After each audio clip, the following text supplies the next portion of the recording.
bona fide genius. Give me the stuff. Anything that doesn't require. Hello. Hello.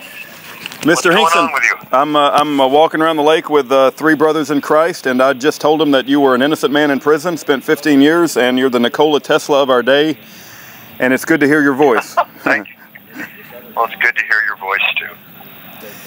Hey, I sent you an email. I've been having a conversation with your father, and I just wanted to keep you up to date, and you know, we're doing the best that we can to advocate for your freedom.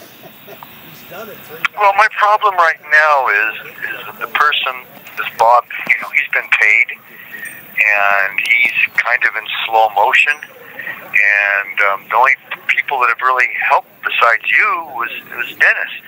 You know, he went and got all the stuff we asked for and got some of it to us, but all these people, all these different actors all have different problems, you know, like when you asked Dennis to send you some stuff, you couldn't get it. And, you know, it's real frustrating when you got people that don't want to do the right thing.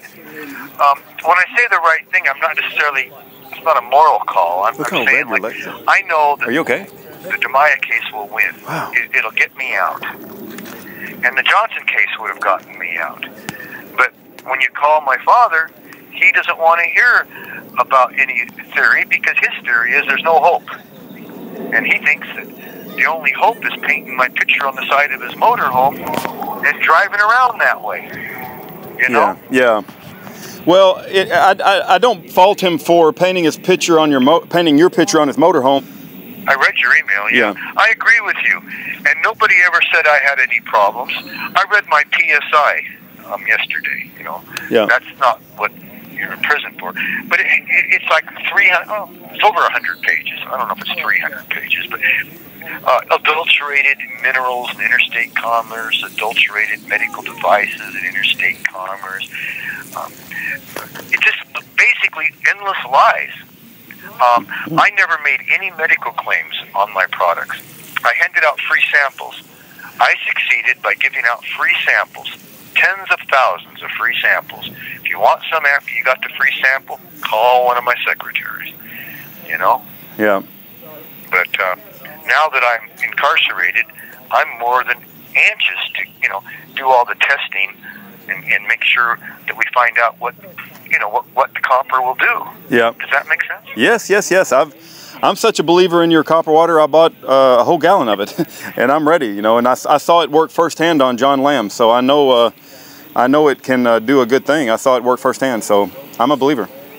What did it do for John Lamb? John Lamb was coming down terribly sick with a cold, and he was getting you know, nauseous, and he didn't want to eat. And he took a couple of swigs of your copper water, and then like 2 hours later, he was back at the table, and he said he wasn't sniffling anymore, and the flu that he was getting was completely gone. So he said that, you know, all this happened right after your copper water. So, and then of course, you know, unfortunately 2 weeks later, he had the terrible accident. Yeah. Well, so we're keeping him in our prayers for that. But I saw your copper water do a thing. If it wasn't for the fact that I saw a demon, I don't know if I would be as religious as I am right now, because I was always told that, you know, you don't expect, you know, when you pray about something, you're not supposed to get like an answer, like a real answer. You know what I'm saying? You're supposed to get a roundabout answer, like your bosom and all that stuff. You know? Yeah. All I did was ask who ran that church, and I got attacked. But when you stop and think about the fact that church is a subcorporation of the state of Utah, which is a subcorporation of U.S. Inc., it's pretty obvious to me who's in charge of all of this. Yes. It's not Christ. It's not Christ, that's right. I really do think that in the book you sent me, it talked about, you know... This call is from a federal prison. All the Moses Jews being gone. I think the Jews run the world. I'm talking those bankers. Yeah. I have friends that are Jewish. Yeah.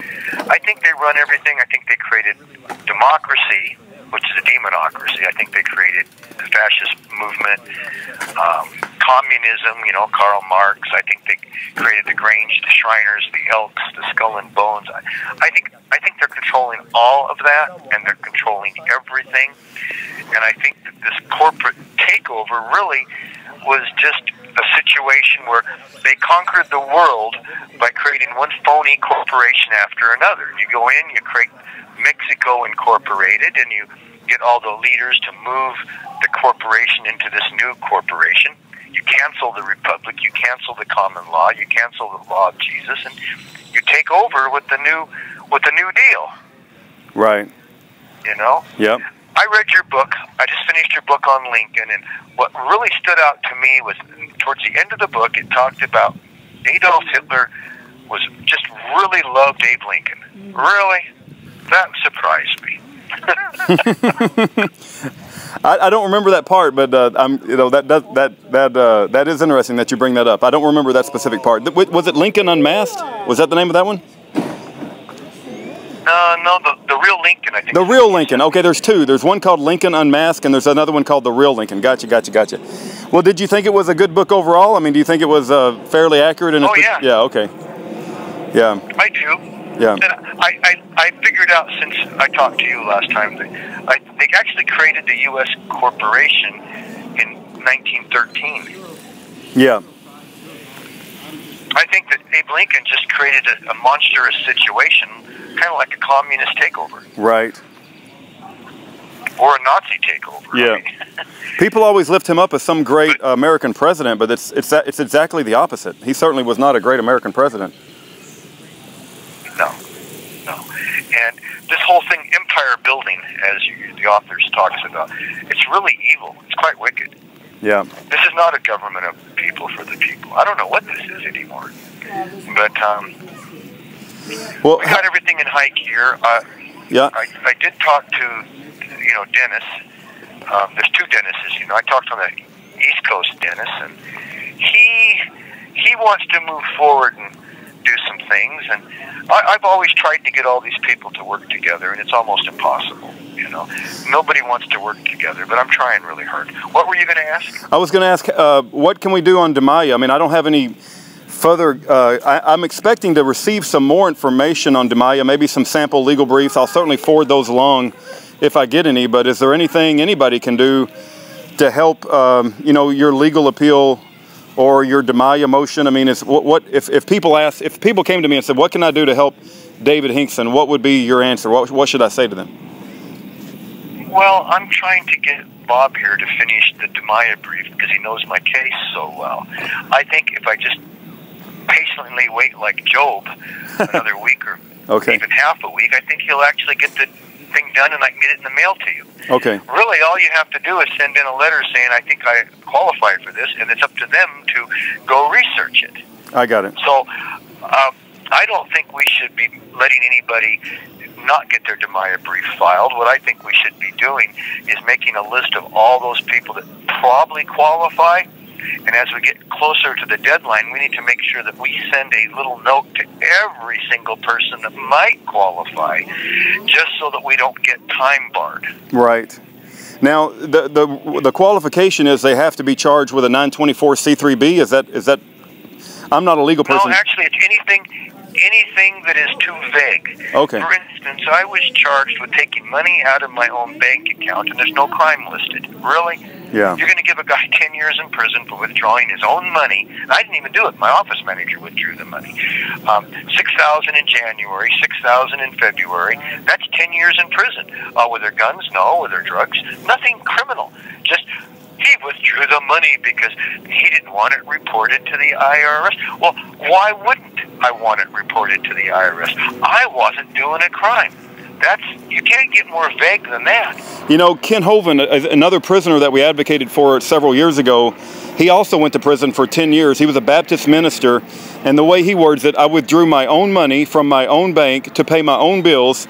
Nothing about the money was illegitimate. Nothing about the money was, ill-gotten. It was all legitimate fundraising and efforts from his ministry, and they still put him in prison for 10 years. It's the most insane thing I've ever heard of. The IRS actually came out and apologized for misapplying structuring laws, and it sounds like they've misapplied structuring laws to you as well.